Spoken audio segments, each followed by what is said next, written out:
Ladies and gentlemen, welcome to another edition of Let's Taste with the Intrepid Wino. My name is James Scaresbrook, and I'm really excited to have finally hit my episode 100 of my podcast, the Vincast. If you haven't heard of it, please do check it out. I sit down with different people involved in the wine industry to find out their backgrounds, their philosophies, and how it influences what they do in the wine industry. Everyone from winemakers to viticulturists, sommeliers, retailers, wine communicators, you name it.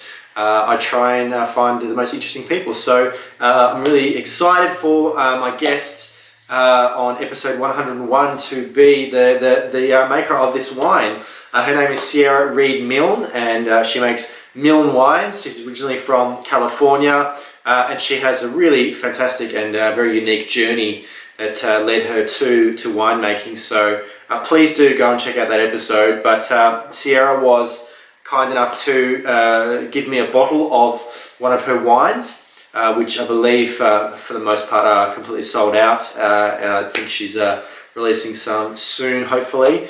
So definitely check out the Reed wines online and get in contact with her distributor, stock on hand.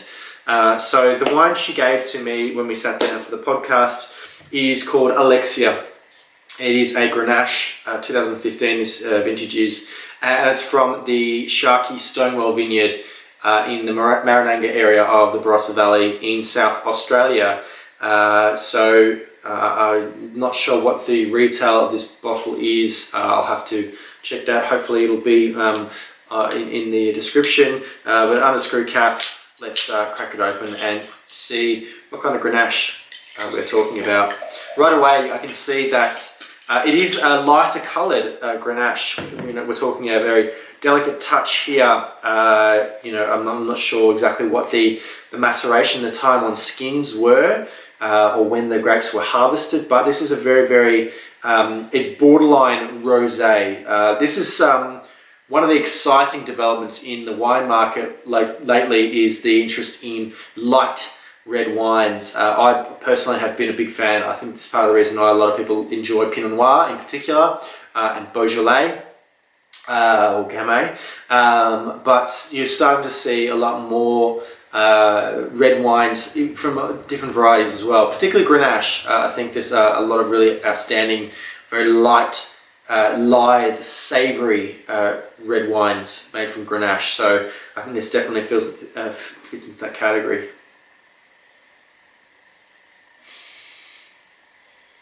It's not like jumping out of the glass. There is good presence there. It's actually quite complex aromatically. It's got some dried red fruits, some dried cranberries, even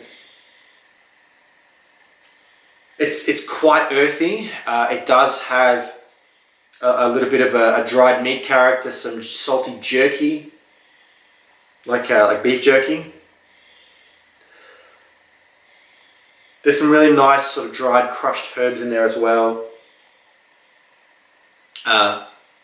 It smells savoury. It has kind of a nice sort of spiced meat kind of savoury element, which for me personally is very inviting. I like to see, like you can go a bit too far with savoury elements where you see absolutely no fruit whatsoever and it looks, a little bit reductive and a bit stinky, but this is there's a nice kind of balance here between those savoury elements, some meat, spice, herbs, with some nice kind of pretty florals and some lovely crunchy red fruits.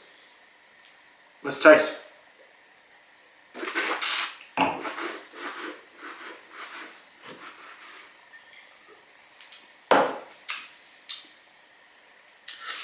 Quite, there's some good intensity, but it's not really, again, it's not really explosive. It's not really jammy. It's very, very light. It's quite fresh on the palate. There's a nice bit of crunch there.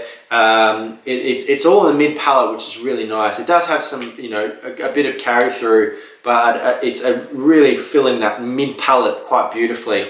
The savoury elements that I saw on the nose come through on the palate as well. It does have the lovely kind of balanced red fruits with some dried meats, salty herbs. You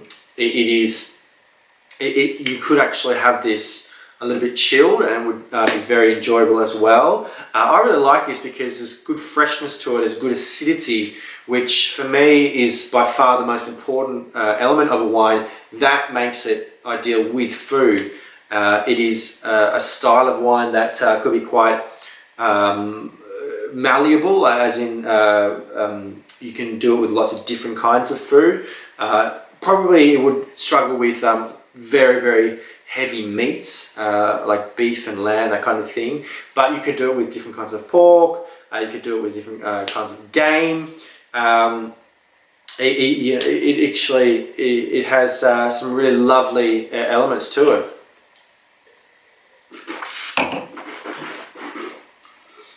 What I like is that the savoury elements are very interesting, very complex.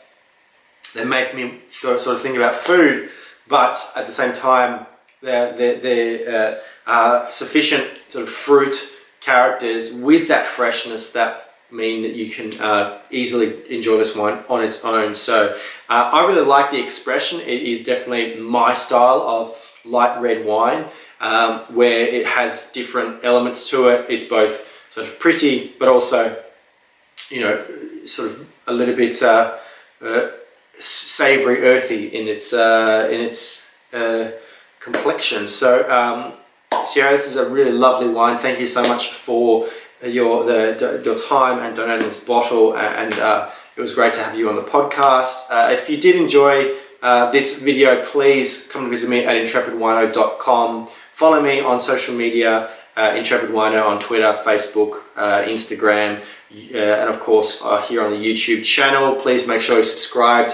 If you like this video, hit that like button. Leave a comment down below. But until next time, cheers.